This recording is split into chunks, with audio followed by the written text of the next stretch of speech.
Okay, this is almost like a miscellaneous painted parts section.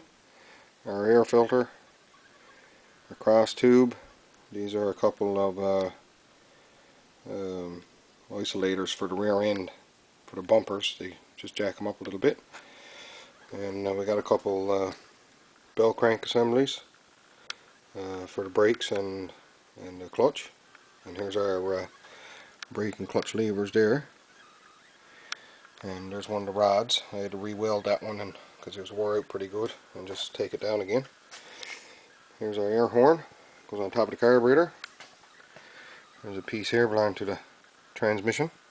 There's an inspection cover. Here's my U-bolts. They goes on to the propeller shafts. Throttle linkage right here.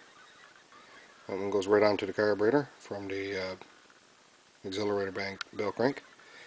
And this one goes onto the chassis there. That's for the bell crank assemblies for the brakes and clutch. And there's one of the U-joint, one of the yoke ends. And a couple of cable assemblies right there. And one is for the brake and one's for the clutch. They're all ready to go. And here's my propeller shafts. They've been primed. Everything's been primed and painted and cleaned and re-greased, and they're just awaiting new universals. So far so good. Not too bad. I got a nice few parts left to go yet, all the same. And over here you'll see that's one of the skid plates, and that one's coated in POR 15. He's actually dry now. And this one here is a starter guard. It just goes right under the starter. And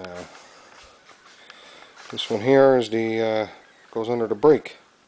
It's a guard for the brake master cylinder. And I just blasted off the top there and left the original felt there. And I believe the purpose of that is to absorb oil spilt from the master cylinder when you fill it up, because access is kind of hard for the floor pan. So more parts done.